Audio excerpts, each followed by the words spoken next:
Hello everyone, কেমন আছো তোমরা সবাই? আশা করছি সবাই খুব ভালো আছো। তো just now ministry of external affairs recently একটা নোটিফিকেশন জারি করেছে, যারা নাইজারে রয়েছে, ইন্ডিয়ান সিটিজেন যারা নাইজারে রয়েছে, তাদেরকে ইমিডিয়েটলি কিন্তু কান্ট্রি লিভ করার কিন্তু অর্ডার এসছে। নাও এখানে তোমরা দেখতেই পাচ্ছ, হিন্দুস্তান টাইমস এবং ইকোনমিক্স টাইমস দুটো নিউজ পেপারই কিন্তু কভার করছে এই নিউজটাকে। তো অবভিয়াসলি এটা একটা অনেক বড় একটা নিউজ, কারণ নাইজারে লাস্ট 2 মান্থস ধরে যা সিচুয়েশন চলছে সেটা যথেষ্ট কিন্তু অনেক বেশি প্রবলেমেটিক। তো government of India recently declare করেছে যে ইমিডিয়েটলি যাতে সমস্ত ইন্ডিয়ান সিটিজেন যারা রয়েছে এই মুহূর্তে নাইজারে, তারা যাতে লিভ করে। দেখো, কিছুদিন আগে একটা নিউজ এসেছিল যে ফ্রান্স হচ্ছে আমাদের যে ইন্ডিয়ান সিটিজেন রয়েছে তাদেরকে কিন্তু ইভাকুয়েট করছিল নাইজার থেকে। তো এখন বেসিক্যালি যেটা, যারা থেকে গেছে এখনো পর্যন্ত, যারা এই মুহূর্তে নাইজারে প্রেজেন্ট আছে, তাদের উদ্দেশ্যে কিন্তু মিনিস্ট্রি অফ এক্সটার্নাল অ্যাফেয়ার্স এর এই নোটিফিকেশন। তো বেসিক্যালি নাইজার কি হয়েছে আমি একটু বলে দিই।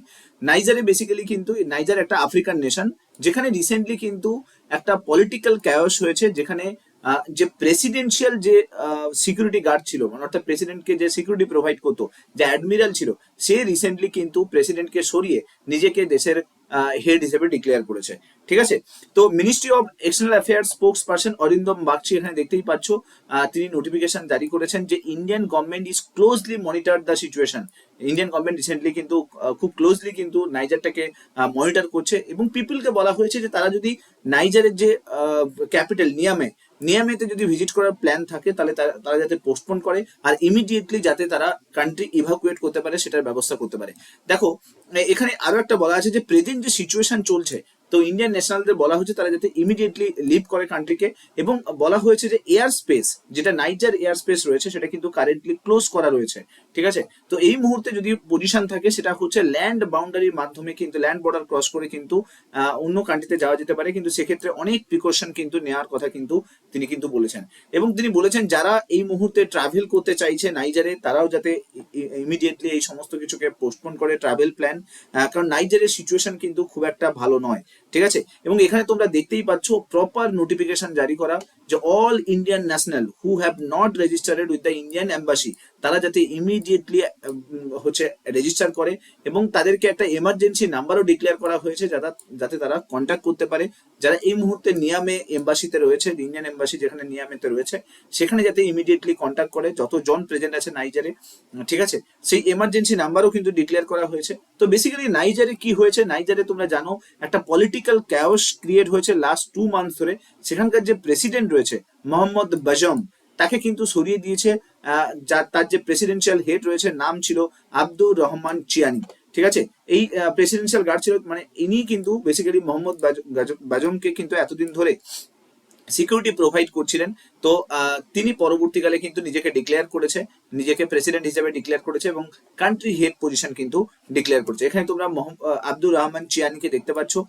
তো রিসেন্টলি ইনি কিন্তু বেসিক্যালি নাইজার বা আফ্রিকান নেশনের যে অন্যতম একটা কান্ট্রি, সেই কান্ট্রিতে কিন্তু ক্যাওসের জন্য কিন্তু সব থেকে বেশি দায়ী। তো জেনে রাখো, ইনি কিন্তু আবার x UN peace keeper also ছিল।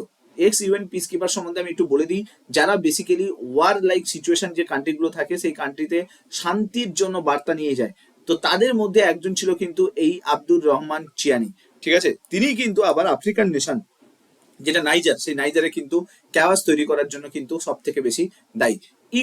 ইকোস বেসিক্যালি তোমাকে একটু বলে দিই, এটা একটা ইউরোপিয়ান অর্গানাইজেশন, ইউরোপিয়ান ইউনিয়নের অর্গানাইজেশন, যারা বেসিক্যালি কিন্তু আফ্রিকান ইউনিয়নের সঙ্গে মিলেমিশে কাজ করে। তো তারা রিসেন্টলি এটা বলেছে যে যদি হচ্ছে ঠিক মতো করে বেজমকে সমস্ত দায়িত্ব না দেওয়া হয়, ঠিক আছে, তাহলে কিন্তু বেসিক্যালি কিন্তু নাইজার মিলিটারি, ঠিক আছে, নাইজার মিলিটারি যেটা ডিপার্টমেন্ট রয়েছে, তারা হতে পারে যে বেজম যদি ঠিক মতো করে পদ না ছাড়ে, ঠিক মতো করে জায়গা না ছাড়ে, পজিশন যদি না ছাড়ে, তাহলে হতে পারে যে নাইজার মিলিটারি যারা রয়েছে, তারা কিন্তু বেজমকে, মানে প্রেসিডেন্ট রয়েছে নাইজারে, তাকে কিন্তু হত্যাও পর্যন্ত করতে পারে। না, নাইজার কোথায় আছে? এটা হচ্ছে আফ্রিকান কান্ট্রি। তোমরা দেখতেই পাচ্ছ, এখানে লিবিয়াকে দেখতে পাচ্ছ, আলজেরিয়াকে দেখতে পাচ্ছ, মালিকে দেখতে পাচ্ছ। ঠিক আছে। তো নাইজার রয়েছে একদম সেন্ট্রাল প্রভিন্স। এই সেন্ট্রাল প্রভিন্স কিন্তু পুরোটাই কিন্তু ম্যাক্সিমাম এরিয়াটা কিন্তু ডেজার্ট এরিয়া। তো এই এরিয়াটাতে একটু বেসিক্যালি কিন্তু ইসলামিস্ট যে জেহাদি, সেটার পরিমাণ কিন্তু আস্তে আস্তে বাড়ছিল। ঠিক আছে।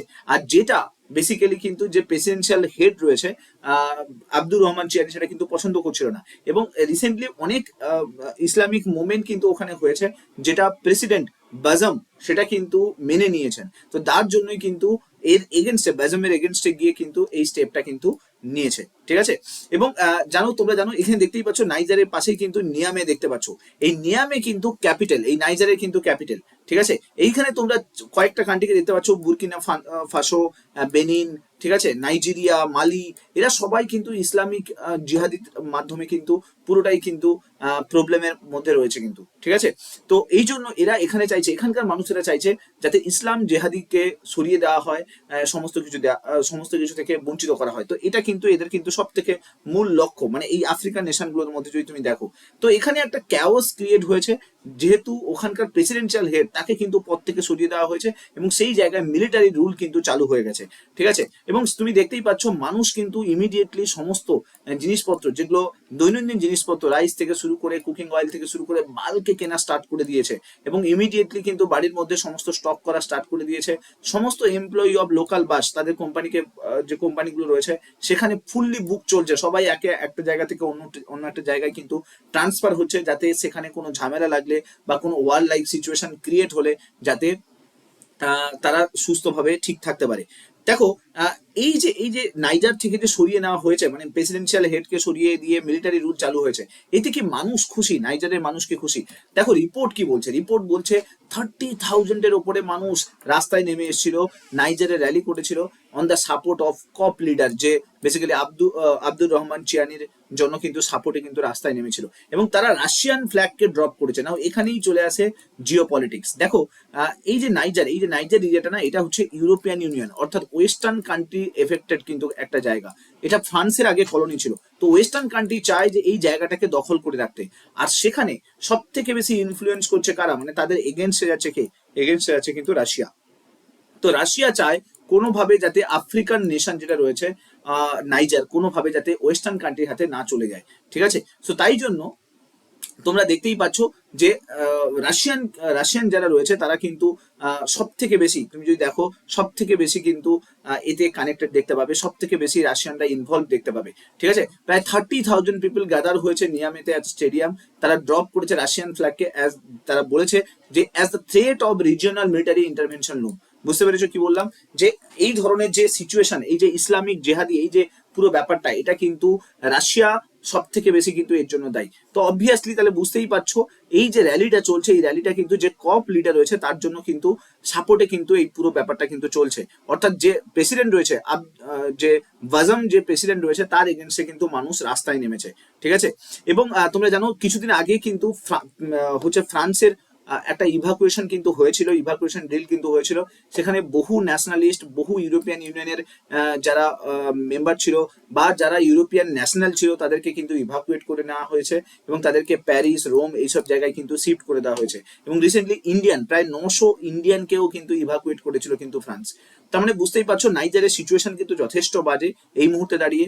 মিনিস্ট্রি অফ এক্সটার্নাল অ্যাফেয়ার্স এর নোটিফিকেশনও যথেষ্ট ভয়ানক, মানে তাতে এটা শো করছে হোপফুলি হতে পারে পরবর্তীকালে আফ্রিকান নেশনগুলোতে একটা বড় সড়ো কিন্তু পলিটিক্যাল কায়স আসতে পারে, যেরকম মিডিল ইস্টে সিরিয়াতে এসেছিল, ইরাকে এসেছিল, ইরানে এসেছিল, ঠিক সেম ভাবে কিন্তু নাইজারকে কেন্দ্র করে হতে পারে ওখানে কিন্তু এরকম একটা পলিটিক্যাল সিচুয়েশন কিন্তু বদলাতে পারে এবং ওয়ার লাইক সিচুয়েশন ক্রিয়েট হতে পারে। সো আশা করছি ভিডিওটা ভালো লাগলে লাইক করে দিও, অনেক কিছু ইনফরমেশন জানতে পারলে মাস্ট শেয়ার করে দিও সমস্ত বন্ধু বান্ধবদের সঙ্গে, আর এরকম ভিডিও দেখার জন্য মাস্ট চ্যানেলটাকে সাবস্ক্রাইব করে নিও।